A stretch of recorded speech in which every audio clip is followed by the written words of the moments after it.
Bonjour Papa Greg, Hola, papa Ab. comment vas-tu aujourd'hui? J'avoue que je suis pas dans ma meilleure forme, mais le moral est là. Donc, Ah, il a, ah, il a fallu que je fasse une petite sieste tantôt. donc là tu te réveilles avec moi pour parler papa. Ouais, c'est ça. Puis l'énergie revient peu à peu. Là, j'avais un peu de sieste tout à l'heure, mais en me faisant un petit câlin, bah, ça repart. Mhm. Donc tu vas tout nous raconter alors. Oh oui, oui, je peux vous montrer le câlin, hein, c'est tranquille, hein. Tu te mets C'est- comme ça, là. Tu te mets comme ça, là, les mains à l'intérieur du pull, là, puis la chaleur revient au fur et à mesure. Ah ouais, c'est chacun sa technique, ça s'appelle un autocâlin, c'est ça? Exactement. C'est non, moi, j'ai mangé tard hier, on va dire ça comme ça, Oui. et des fois, quand tu manges tard, assez souvent, bah, tu de l'air et l'estomac n'aime pas ça.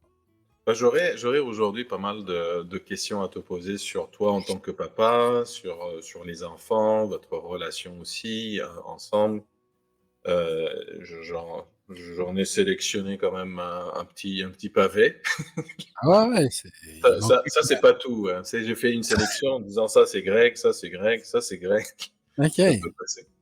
La d'accord. 1re question que je pose, pour tous les papas, c'est de me parler un peu de toi et de ta famille, histoire d'apprendre à te connaître un peu. Bah, c'est comme, toute petite famille, voilà, on a élevé 2 enfants, bon, je suis séparé de leur maman depuis un certain temps maintenant. Les enfants, profitent de leur temps pour être avec moi. Donc on a eu un petit épisode où je suis parti, là je suis revenu dans la maison familiale, en gros. Puis bon après c'est une relation saine, on va dire ça comme ça. Maintenant ce que j'appelle moi une relation saine avec les enfants, c'est les pousser à se débrouiller, leur faire confiance, heu, leur donner quelques conseils, mais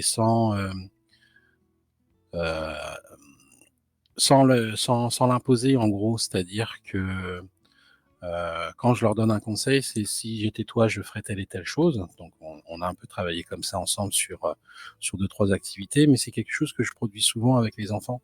Par exemple, vis-à-vis de l'école, quand ils étaient plus petits, je leur ai toujours dit: «On est une équipe». C'est à la maison, ils ont des trucs à faire, ils doivent comprendre ce qu'on leur demande de faire. À l'école, avec le prof, faut qu'il soit, correct, on s'entend, respectueux, et qu'ils n'hésitent pas à poser des questions si jamais ils ont pas compris. Ça a l'air futile comme ça, mais finalement, ça leur a permis de se développer, de parler aux adultes, même si des fois, je peux penser que ma fille, de temps en temps, a du mal, mais ils s'ouvrent de plus en plus. Et ouais, on est une équipe. Tu sais, pendant très longtemps, ma fille disait que son travail, c'était d'aller à l'école. Quand nous, on allait bosser, chez le en tant que salarié, bah, elle, son boulot, c'était d'aller à l'école. Donc là, aujourd'hui, elle est en train de se développer de plus en plus. Elle a pas encore choisi son métier, mais ça va venir. En gros, voilà quoi. Donc on est à l'écoute, je leur fais confiance. Quand des fois ça dépasse les bornes, bah, c'est au début, c'est assez drôle à dire. Au début, on est jeunes parents, donc je me souviens d'une scène quand mon gamin avait claqué la porte de sa chambre. Il était tout petit, il devait avoir 7 ans. Ah là, j'ai explosé, genre. Bon, je lui avais fait peur ce jour-là. Et puis il a recommencé étant plus vieux. Juste une scène parce qu'il était fatigué, il a fermé la porte. J'ai fait: «Écoute, la porte elle t'a rien fait là, ici on est de bonne humeur. Donc si tu as une mauvaise humeur, bah, tu vas dehors, tu cries, tu fais ce que tu veux. Mais dans la maison, c'est un havre de paix si tu veux». Alors il est revenu après: «Ouais, je suis désolé, j'étais énervé». Je fais: «Ouais, c'est bien, tu reconnais ce que tu sois énervé, mais la prochaine fois, pète un coup et puis cool». Puis finalement on arrive à avoir une relation correcte. On est tranquille là tous les 3. Est-ce que tu étais prêt, à être papa?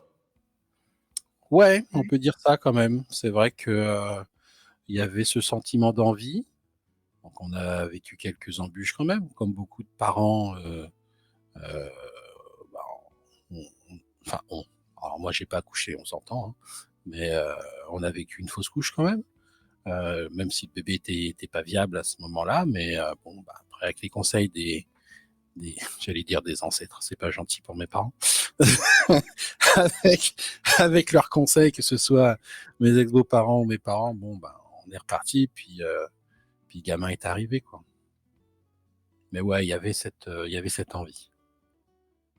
Est-ce qu'il y a des choses que tu aurais aimé savoir avant de devenir papa?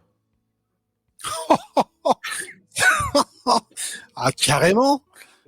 Ah ouais, ouais. Ce que je sais aujourd'hui vis-à-vis du développement personnel, si je l'avais su et compris surtout euh, à l'âge de 15-17 ans, hmm, c'est clair que j'aurais été une autre personne, mais ça aurait été beaucoup mieux. Ouais. J'aurais pu éviter quelques erreurs, même si les erreurs nous forgent. Ça, c'est pas un problème, il n'y a pas de regret. Mais il y a des trucs que j'aurais fait bien avant quand même.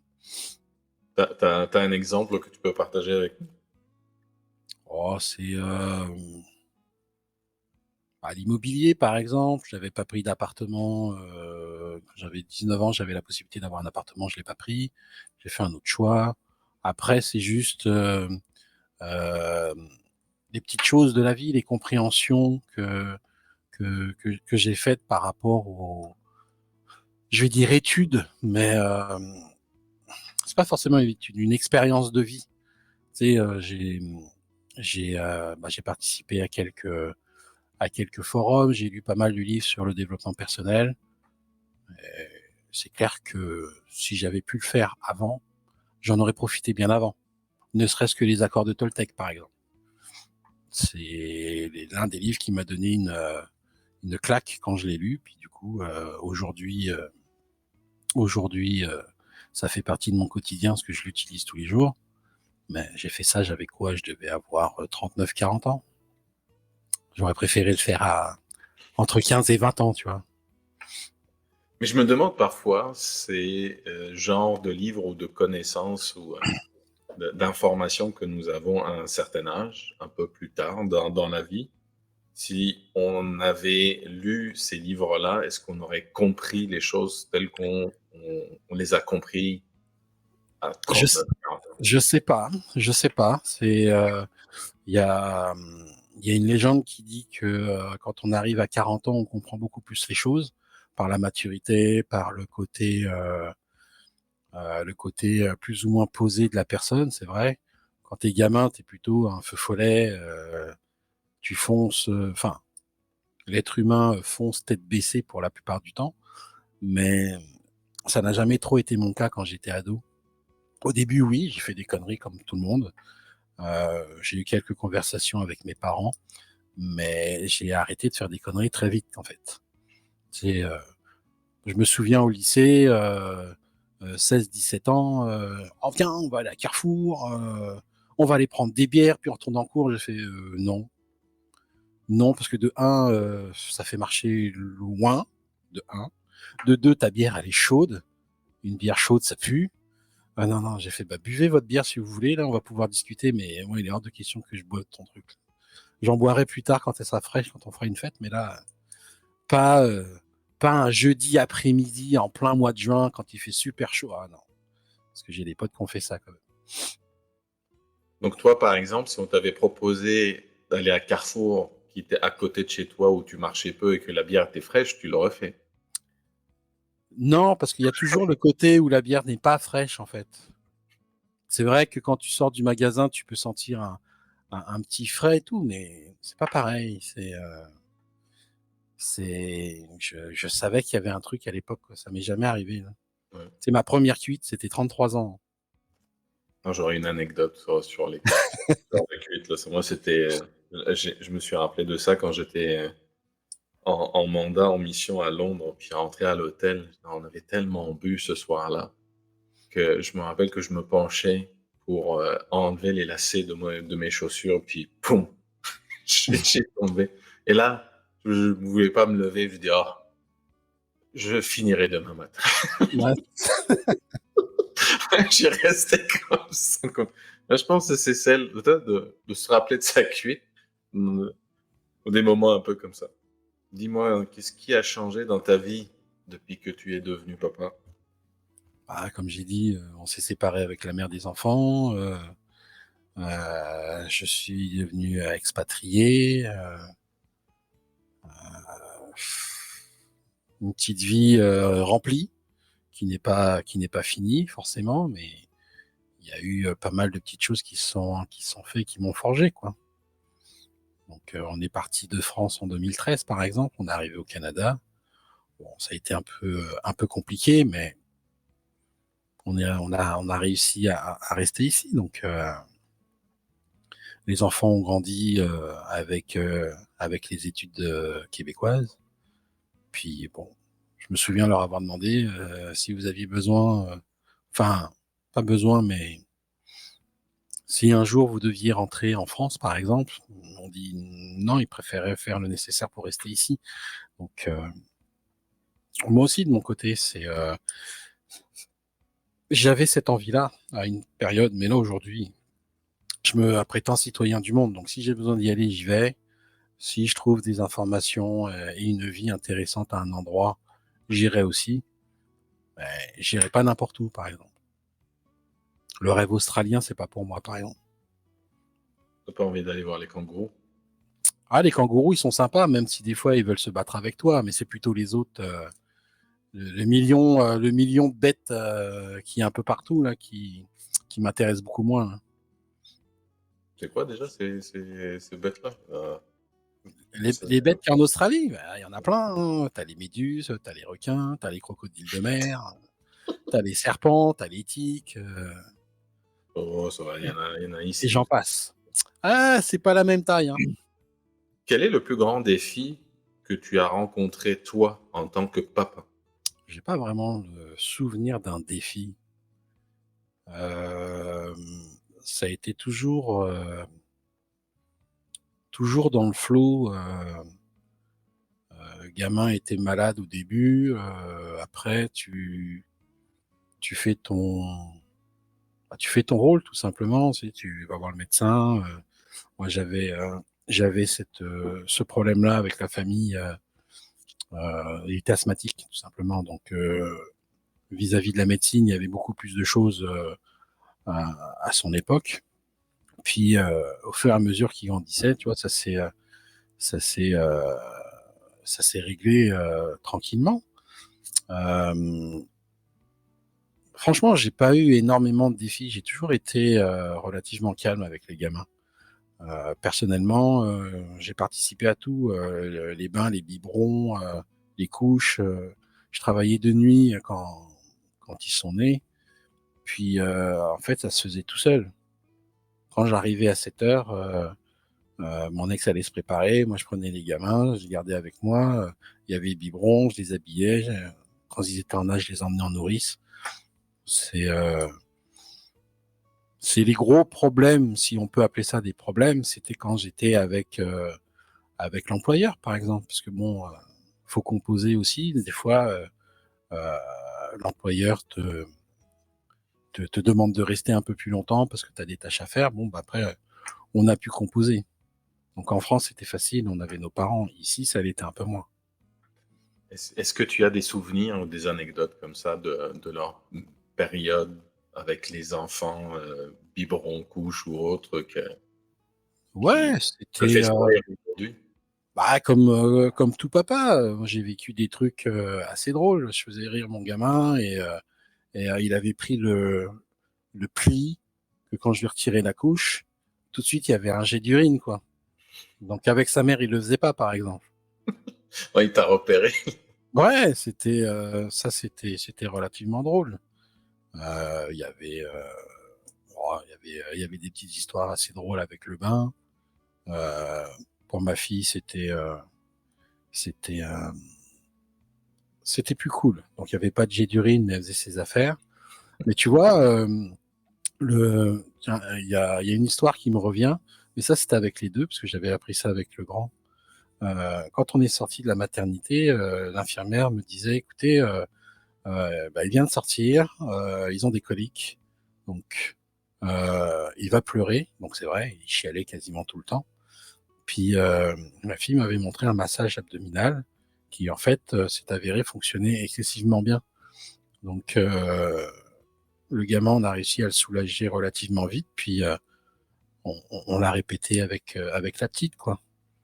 Donc, et à chaque fois qu'ils avaient un petit problème d'estomac ou d'intestin, clac, le massage et tout, puis Et tu ça allait bien, quoi.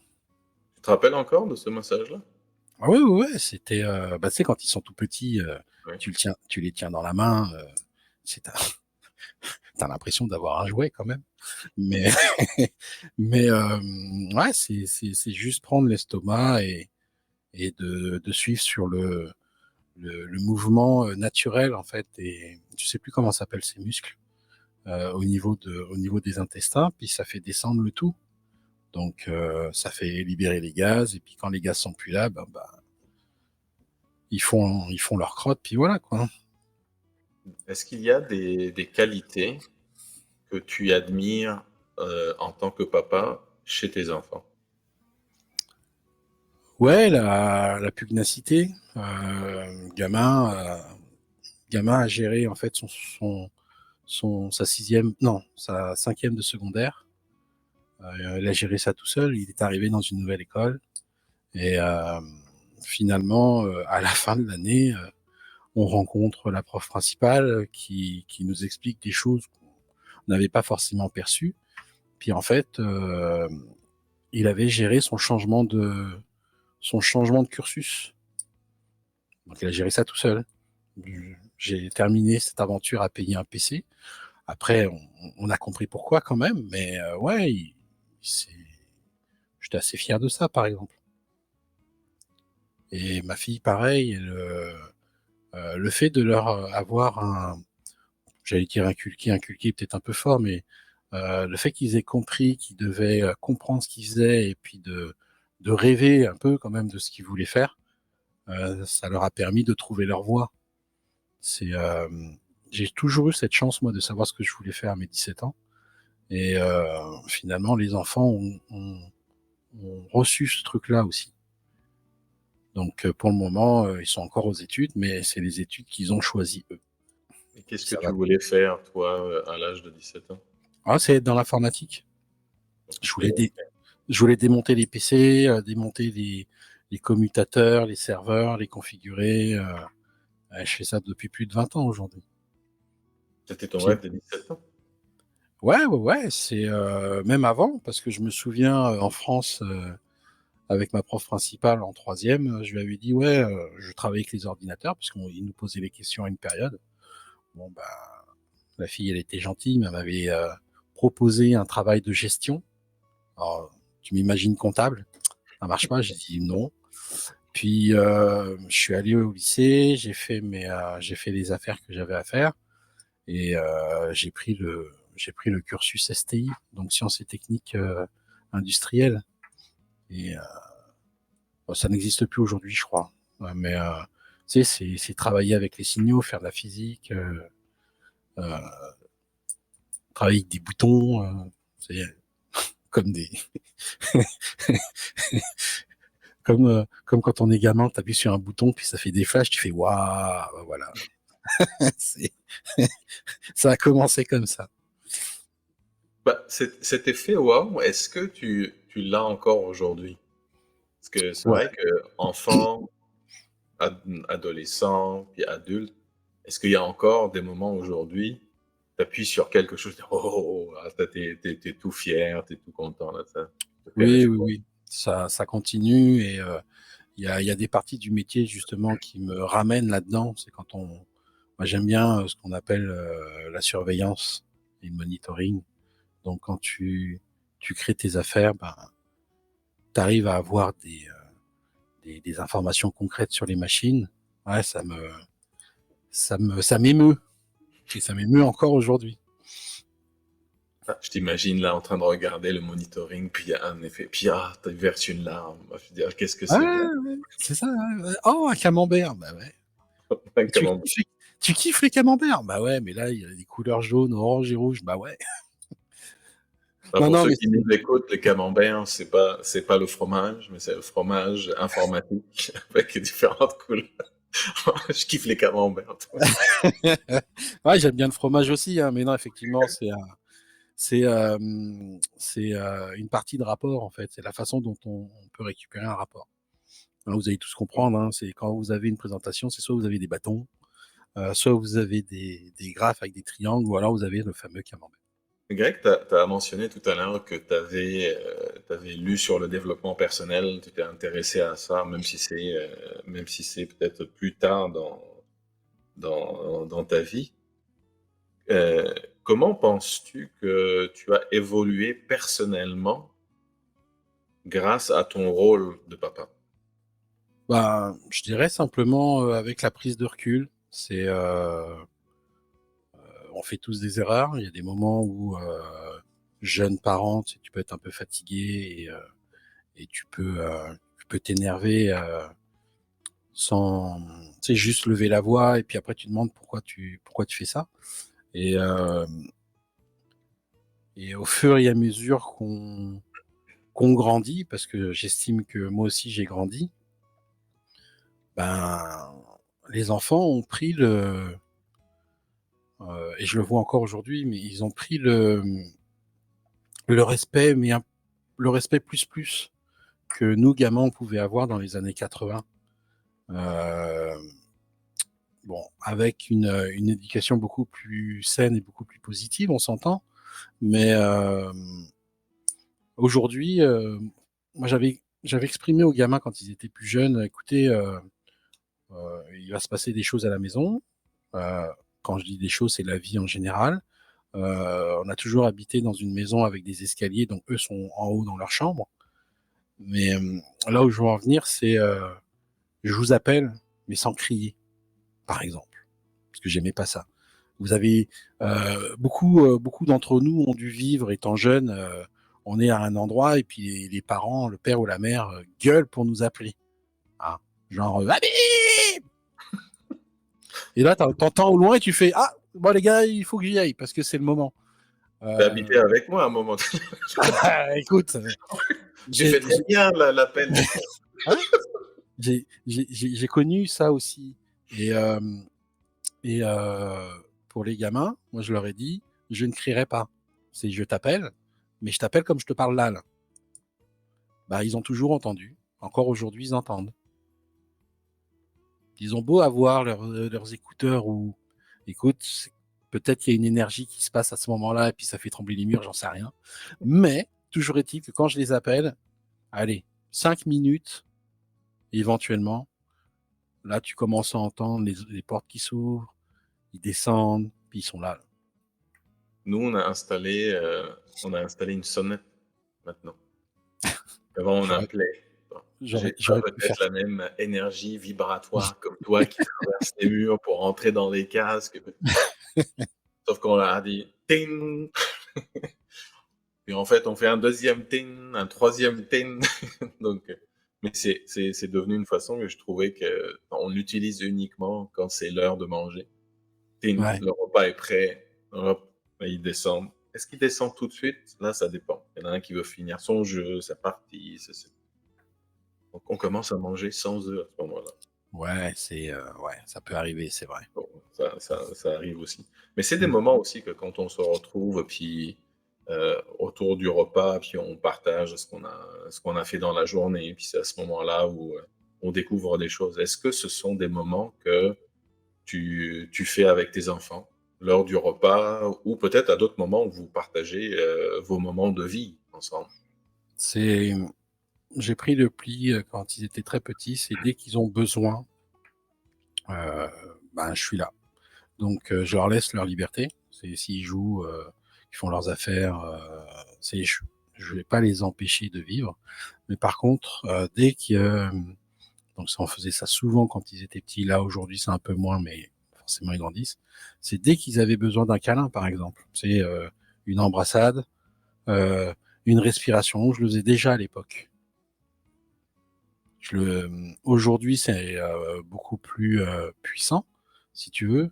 Mais tu vois, le souvenir qui me revient, c'était ma gamine, 3-4 ans. Elle sortait de l'école, on rentre, puis elle pose ses affaires. Le premier truc qu'elle fait, c'est qu'elle vient me prendre dans ses bras. Donc là, c'est j'arrête tout, je la prends dans mes bras, on se pose, Puis après, elle part, elle va faire ses affaires, ses doudous, poupée à la main, et puis elle allait faire ses trucs. Et ça, on a gardé ce truc-là. Est-ce que tu as eu l'occasion de parler des difficultés de la vie ou du monde extérieur avec tes enfants et que vous avez discuté ensemble de comment se préparer à ça? Euh, j'ai pas forcément expliqué. Euh, j'ai pas expliqué des cas particuliers. Euh, c'est ils ont vécu et vu des, euh, des émissions, des reportages, euh, et ils ont grandi avec ça, comme moi j'ai fait aussi quand j'étais plus gamin, quand j'étais plus jeune, pardon. Ce que je veux dire, c'est que j'ai pas, j'ai pas convoqué en disant bah voilà, on va parler du chômage, on va parler de ci, on va parler de ça. C'est la seule chose que j'ai pu leur dire, c'est que oui, la vie n'est pas si facile que ça, mais finalement, quand tu la prends du beau côté, elle est facile quand même. Donc, je leur disais ça déjà à l'époque. Comme je te disais, ma petite disait que pendant que nous, on allait travailler chez notre employeur, elle, son travail, c'était d'aller à l'école.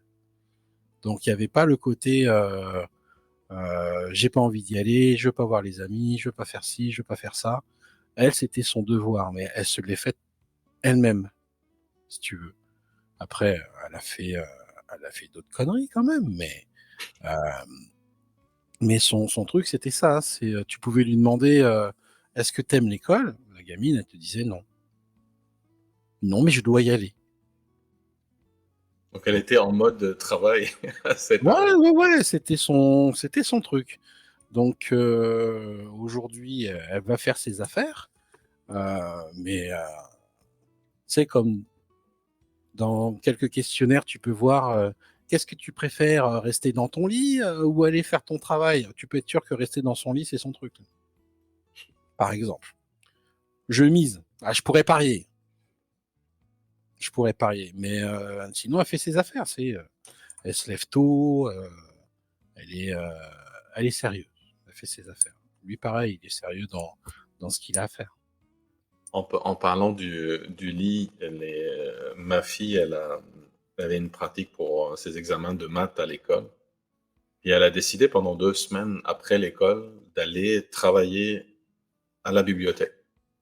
Ouais. Je lui dis, mais pourquoi tu as choisi la bibliothèque? Il dit, ah, c'est tranquille. Puis il y a une bibliothèque, je sais pas, pas loin d'ici, où il y a plus d'espace. Toi, elle a une table à elle toute seule. Je dis, mais t'as ça dans ta chambre. Pourquoi tu veux aller à la bibliothèque? Elle me dit, c'est parce que dans la chambre, il y a mon lit et mon lit m'appelle. C'est un peu ça. Donc, pour qu'il m'appelle pas, C'est donc il y clair. a un effet lit quelque part qui apparemment, il a un effet, on va pas dire néfaste parce que mais qui permet pas d'avoir un temps sérieux pour travailler. Est-ce qu'il y a des qualités que tu admires chez d'autres papas ou qui t'inspirent dans ton rôle de papa? Ouais, comme je dis aujourd'hui, on s'influence tous les uns les autres. Donc, puis j'ai cette facilité à récupérer les bonnes idées et de laisser les mauvaises, enfin celles que je trouve mauvaises, on s'entend. Donc, non, il y a des choses qui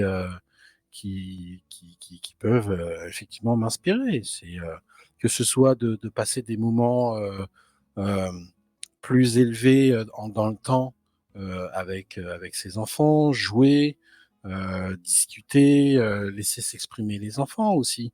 Moi, j'ai grandi où l'enfant ne parlait pas forcément aux adultes. Tu sais. Euh, c'est les adultes qui parlent, va faire tes affaires. Alors même si des fois tu dis des conneries, parce que y a quand même des gamins qui disent des conneries, hein, faut se le dire, mais on peut avoir aussi des discussions sérieuses et, euh, et fortes avec les gamins. Je te donne un exemple, ils sont pas parents, ce sont mes cousins. Euh, quand ils voient les enfants, quand ils les ont vus plus jeunes et quand ils les voient aujourd'hui, il y a toujours un truc, il y a toujours une discussion. Qu'est-ce que tu veux faire? Pourquoi tu fais ça? Qu'est-ce qui t'intéresse? Puis t'as le gamin qui s'ouvre en fait.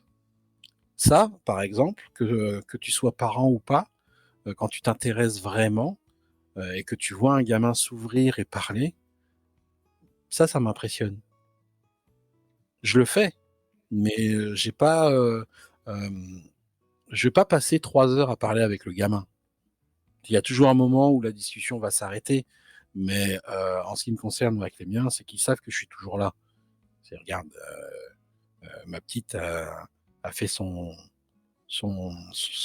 cours de conduite hier. T'oublies pas, tu viens me chercher à 20h? Ouais, j'avais envie de dormir, quoi. J'étais KO, quoi. Bon, après, comme il y a des activités qui arrivent ce week-end, bah, je me suis dit, ok, jusqu'à 20h, je vais aller dans le magasin à côté, je vais prendre ce dont j'ai besoin, je la récupère après. Non, elle m'appelle 20 minutes avant, elle me fait, ouais, il fait froid. Je dis, oui, je suis là, tu me rejoins à tel endroit, et en fait, je suis déjà là. Donc, je fais mon rôle de papa. Je m'efforce pas de le faire, parce que pour moi, il n'y a pas d'effort à faire, mais ouais, pour en revenir sur la question, c'est ces moments de communication qui vont m'impressionner. Est-ce que dans ce cas-là, des types de communication, est-ce que vous avez des sujets en particulier que vous abordez? Par exemple, est-ce que tu parles facilement de relations, d'amour avec tes enfants? Tu parles d'émotions, des choses comme ça? On va parler d'émotions. Après, en ce qui concerne amour, non, pas vraiment. Après, on n'est pas forcément pudique, mais s'ils ont besoin de parler, on parle. S'ils n'ont pas besoin, je vais pas chercher, si tu veux. OK. C'est la porte est ouverte. Donc quand ils ont envie de parler, voilà. Après, bon, quand tu arrives à ressentir aussi les énergies, tu peux voir que ouais, ça a envie de parler et puis ça s'empêche. Bon, je dis écoute, on sent bien que tu as envie de parler, donc vas-y, shoot, et puis on y va là. Mais il y a toujours ce côté d'humour. C'est par exemple, sans forcément aller trop dans les détails, mais je me suis fait roaster par ma gamine il y a 2 jours. Donc comme je me suis blessé, je me suis dit plutôt que de prendre une béquille ou un truc comme ça, je me suis dit je vais prendre une canne. Puis après, je suis parti dans l'idée de prendre une canne un peu vintage. Bon, bah ça y est, la gamine, elle me regarde, elle me fait, bah là, t'aurais pu prendre une béquille. Puis elle a commencé à me dire des trucs, elle rigole. J'ai fait, ouais, mais bon, en gros, j'avais pas envie de prendre la béquille à la Gandalf, quoi. Mais finalement, bon, l'idée a émergé, peut-être que je vais en prendre une, histoire de rigoler. Mais il y a beaucoup de moments comme ça qui se passent et elle peut se foutre de ma gueule. Pour la petite confidence, euh, parce qu'une fois qu'elle m'a roasté sur la béquille, elle me dit ouais, quand tu iras dans tel magasin, est-ce que tu peux me prendre telle crème donc le magasin est un magasin chinois, hein. Et, et je lui fais, mais c'est quoi la crème? Parce que souvent c'est écrit avec les lettres asiates en fait. Elle me dit oui, c'est coréen. Puis elle m'explique, puis après elle a fini par me dire ouais, c'est avec de la bave d'escargot. J'ai fait. Je lui ai dit si tu veux de la bave, je peux m'entraîner, hein. Je t'en fais, hein. Écoute, plutôt que de prendre de la bave d'escargot, puis je lui ai parlé aussi d'un truc que j'avais vu. Je sais pas si tu as vu ça, mais des escargots qui bouffent des vers particuliers qui leur donnent des yeux, des couleurs arc-en-ciel sur les yeux, comme Oh, s'il était psychédélique. En fait, bon, excusez-moi les gars, ils vont bouffer des, des vers de fientes de je sais plus quel oiseau. Et en fait, les vers se développent dans leur corps et tu t'aperçois que quand ils sortent leurs yeux, bah, tu vois du jaune, du violet, c'est impressionnant, mais ça veut dire qu'il est malade, le truc. des champignons hallucinogènes Ouais, pour les mais escargots. sans champignons. Voilà. Donc bon, du fait que j'ai quand même une imagination assez répandue, Je leur ai fait, bah, écoute, j'espère que c'est pas ça tes escargots, parce que sinon tu auras des problèmes de peau. Bref. Est-ce que tu y arrives à, équilibrer ta vie professionnelle et ta vie de papa? Ou Euh, de papa? je dirais oui aujourd'hui, mais c'est pas un équilibre qu'on peut trouver un peu partout. Et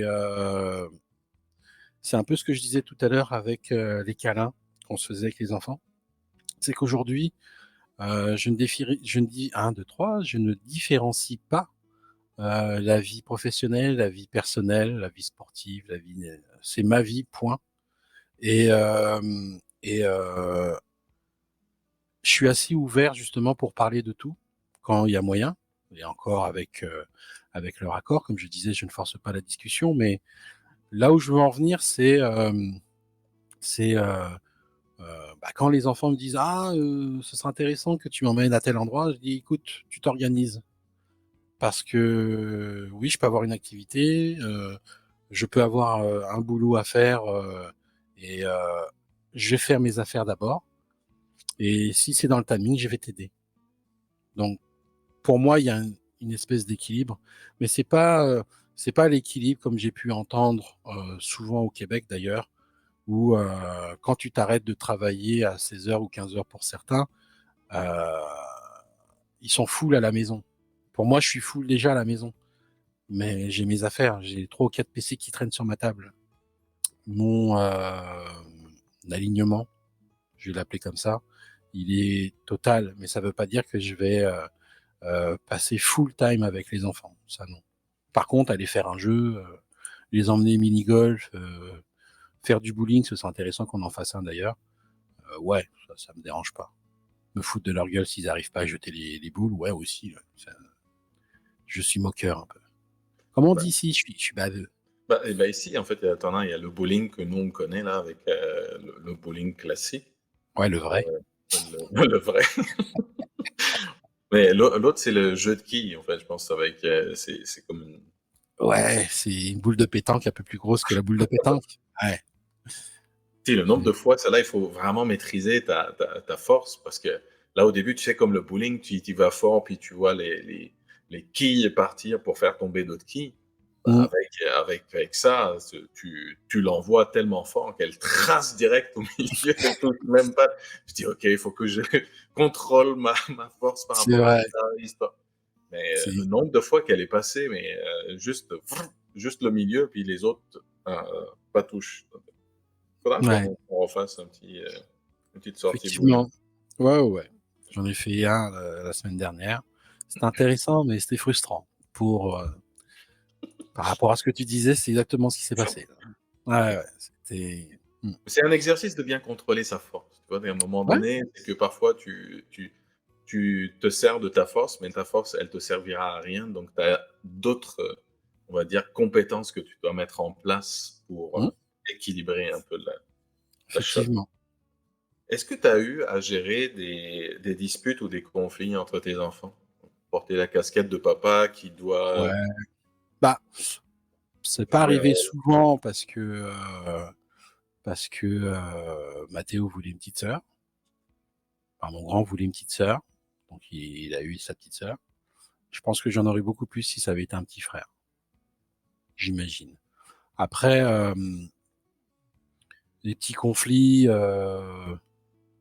ouais, il y a toujours des petits trucs. Ouais, tu fais pas assez de ci, tu fais pas assez de ça. Bon, moi, j'arrive chez oh, on est une équipe. Là.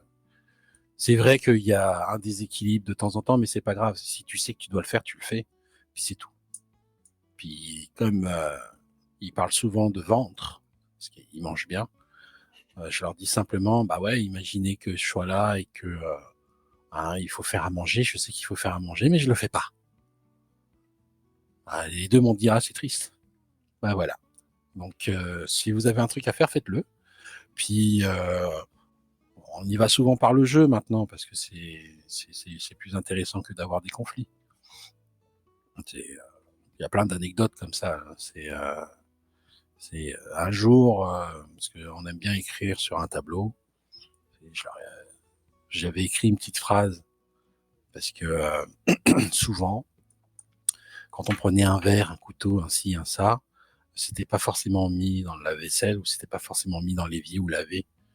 Alors, j'ai écrit en gros, en majuscule, le jeu d'aujourd'hui, c'est j'utilise, je salis, je lave. Et rien d'autre. Ça a marché. Un temps. C'était drôle. Mais des fois, faut reprendre un peu les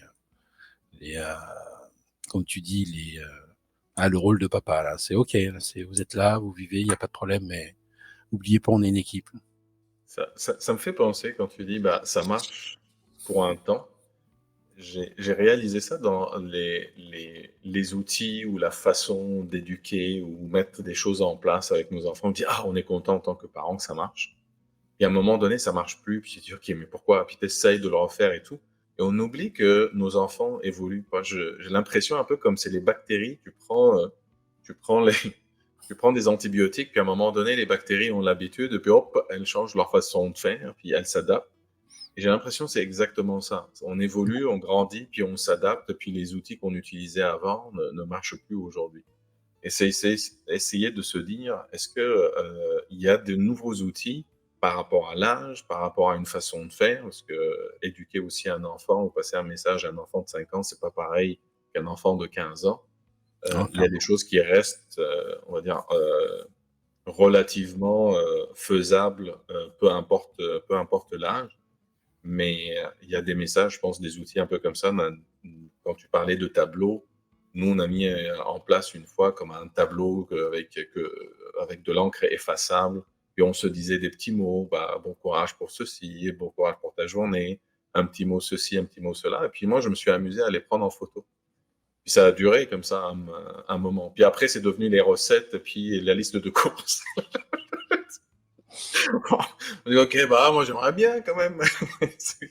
Mais je trouve qu'il y a des moments, en t'écoutant, je me dis, ça dure un moment, mais si tu es conscient que ça dure un moment et que éviter d'insister, de répéter toujours la même chose, de dire bah, comment je fais évoluer ces moments-là, mais toujours garder qu'on a un moment ensemble. C'est nous de vivre avec l'esprit d'équipe comme toi tu le dis. Moi, je pense il y a deux, trois trucs que je vais m'inspirer de toi pour les utiliser, les retester avec mes petits ici. Je prends, je salis, je lave. Je pense que je vais. C'est pour éviter de dire qui a de la vaisselle dans sa chambre et ça descend avec 15 pots. Exactement. Exactement. Et ça remplit à lui tout seul 3 lave-vaisselle. Voilà. Qu'est-ce que tu espères que tes enfants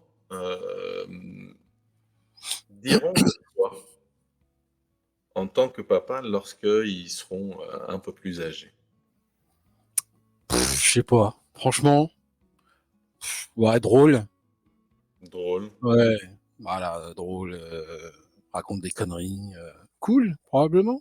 Parce que je suis strict, mais c'est le fameux, la fameuse main de fer dans le gant de velours. Hein. Ouais. Ils savent que quand je rigole pas, puis je vais leur dire. Puis ils savent aussi parce que ils me disent que quand j'ai quelque chose à dire, je le dis. Mais je vais pas les rétamer quoi. Bon, après, quand on est parti dans un Rose Battle, ça c'est différent quand même. Il faut rester. Hein. Mais non, ouais, cool. C'est cool et présent finalement. Quel est le meilleur conseil que tu aies reçu de ton propre papa? Je pourrais pas donner le meilleur. C'est plus l'attitude, la façon dont il avait et bon, qu'il a encore aujourd'hui de me faire confiance.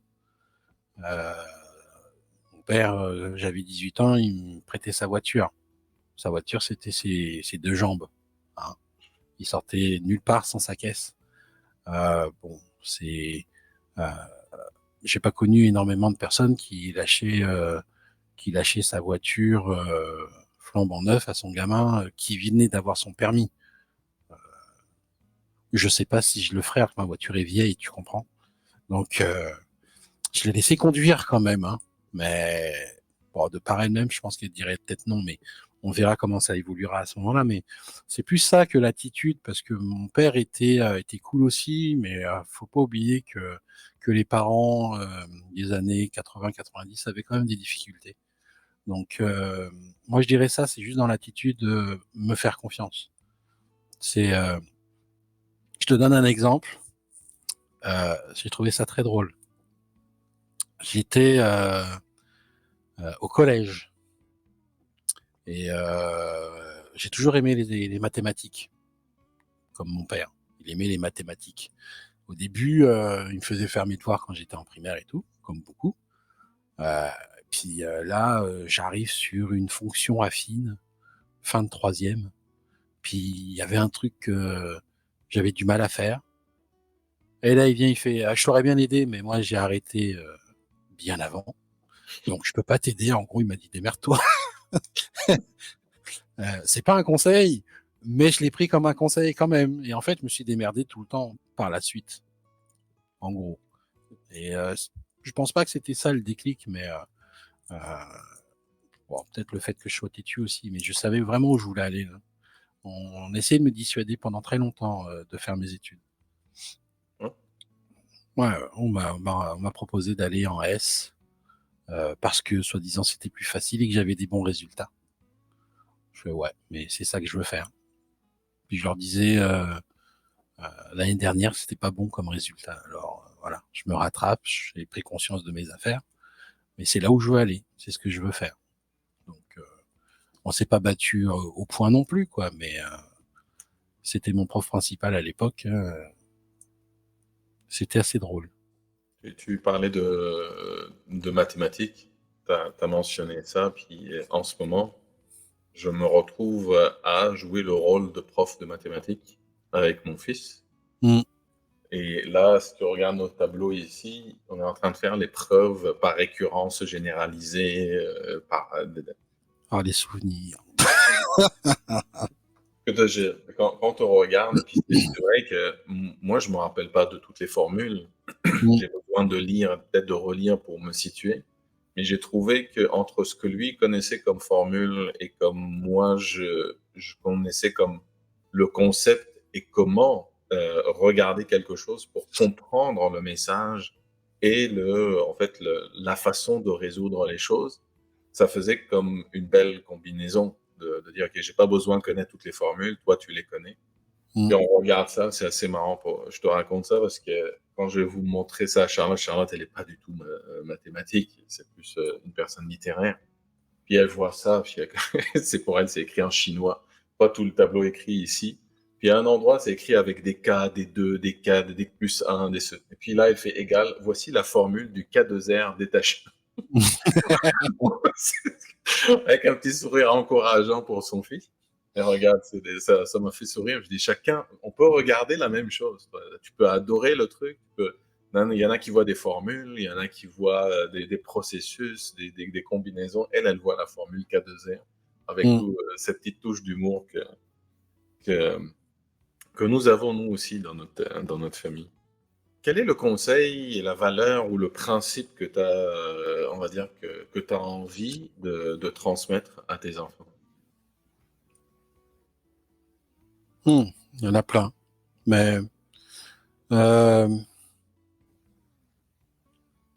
le côté d'être aligné aussi spirituellement, sans parler de religion, euh, c'est d'être à l'écoute des autres, mais d'être à l'écoute de soi-même aussi.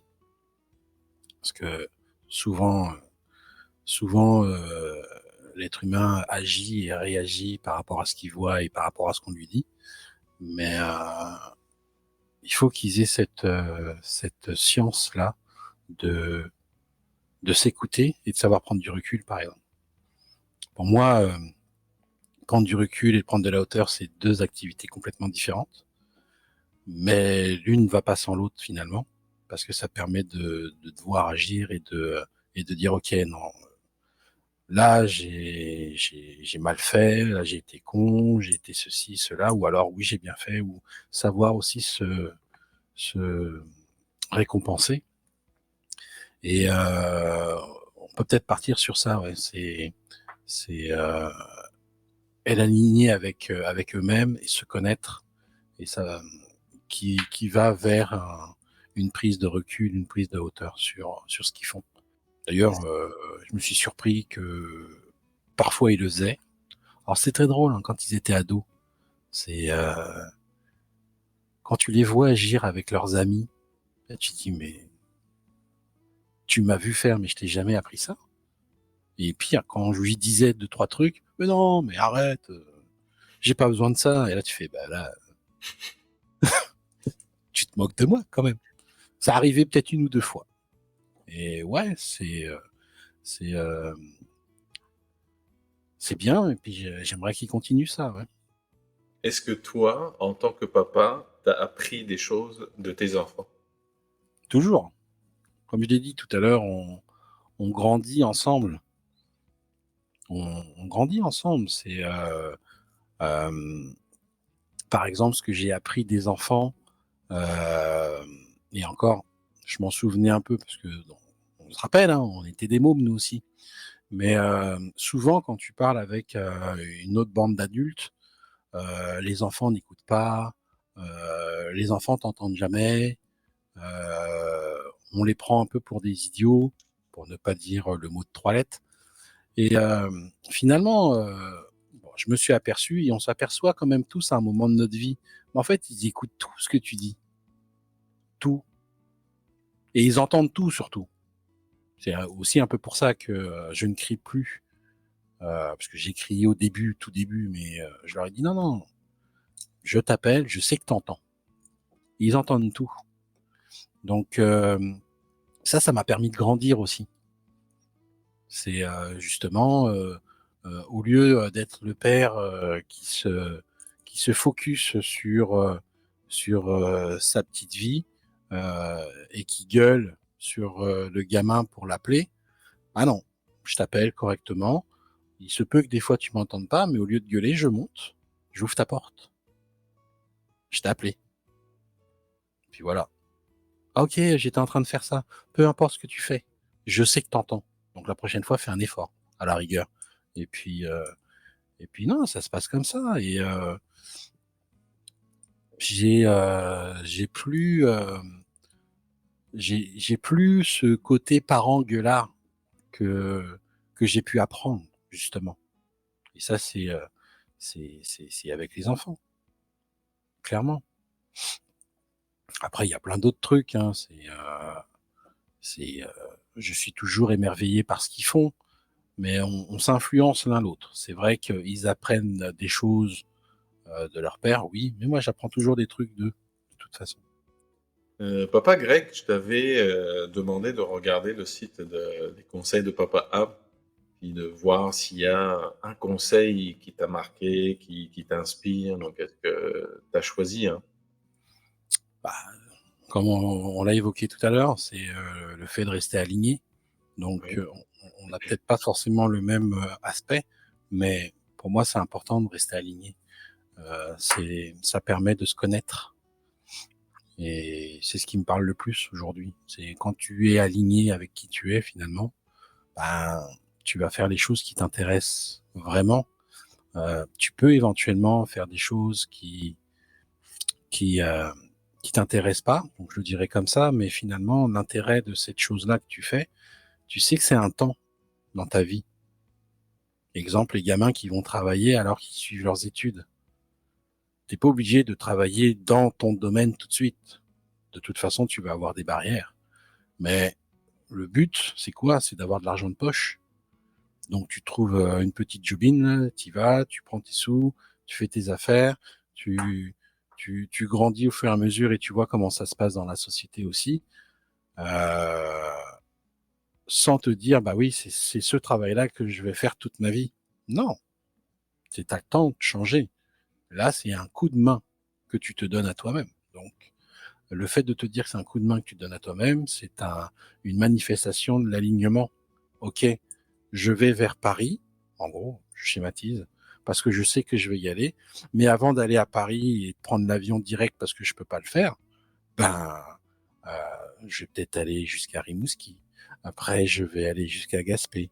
Après, enfin peut-être pas gaspiller parce qu'après au niveau de la route c'est un peu con, mais ce que je veux dire c'est que tu vas d'étape en étape vers un endroit qui te permet d'aller là où tu veux te rendre. Est-ce que aujourd'hui, Papa Greg est aligné avec lui-même? Ouais, plus ou moins. J'ai encore des choses que je cherche. Je dirais que j'étais beaucoup plus aligné l'année dernière avec moi-même. Aujourd'hui, je suis un peu moins, mais le fait de reprendre justement cette activité et le projet dont j'ai parlé montre que quelque part, ok, c'est c'est cet alignement revient parce que je reviens sur un des projets que je voulais faire concrètement. Donc, et le projet global, c'est aider les enfants tant que je peux, m'aider moi-même aussi, et le fait de prendre ce fameux triplex me permet de faire le tout. Je veux pas contrôler les gamins, on s'entend, c'est juste un coup de main. Et en fait, vis-à-vis de cette idée, je leur ai dit cash, tu veux venir, tu viens, tu veux pas venir, pas de problème. Peut-être que tu feras volte-face, mais c'est sûr, je vais le faire. Là, c'est ancré, hein. C'est ancré, c'est sûr, je vais le faire. Donc, quand j'ai cette idée-là qui me dit c'est sûr, je vais le faire, là, je recommence à être aligné. Papa Greg, on vient de passer 1 heure ensemble. Donc, c'est déjà 1 heure. On arrive vers la fin de notre échange. On peut passer des heures à discuter ensemble. Oh là C'est, là, je suis une pipelette, hein, moi. là, bah, bon, on va garder le côté pipelette pour notre sortie bowling qu'on peut faire. Ça Et marche. ça va être assez marrant pour ça. Moi, je voulais te remercier du partage que tu viens de faire avec moi aujourd'hui, de partage de rêves, de ton rôle, des moments de souvenirs, des anecdotes. Puis, je trouve que c'est toujours enrichissant aussi de connaître que même c'est des choses comme le conseil de Papa Abd, de rester aligné, on n'a pas les mêmes histoires, mais il y a quand même l'alignement qui est un point commun Mm. qui nous guide dans nos rôles, dans nos décisions de vie aussi. Donc, je vais te laisser partir pour finir ton après-midi. Je voulais te remercier sincèrement du moment que tu m'as accordé aujourd'hui. Et à partir de maintenant, tu as le droit de regarder tes courriels, ton cellulaire et tout le reste, de tous tes 3-4 PC. Donc, Ah, j'ai tout. ton camembert, est-ce qu'il a évolué depuis Non, il n'a pas évolué, il évoluera la semaine prochaine. la semaine Non, prochaine? Il n'est pas j'allais encore dire, réel. non, vaut mieux éviter parce que sinon tu te fais des cheveux blancs. Ok. Que j'ai pu. Que t'as plus, pardon. Moi, Mm. regarde, là, je suis pas loin. Je suis pas loin encore. Toi, tu brilles. Moi, j'ai encore une Ouais, présence qui me dit, tu sais, ici, il y a encore, comme tu vois, les ruines d'une ancienne civilisation c'est ça. qui sont là, qui te rappellent qu'il y avait quelque chose, mon fils, ici. Mm. Moi, c'est le désert de Gobi, ouais, c'est parti. Bon, en tout cas, Papa Greg, merci pour ce moment. Puis, je te souhaite une bonne fin de journée, une bonne fin de semaine. Ah, merci, toi Et aussi. ben, Toujours un plaisir. et on se dit à très bientôt. Yeah.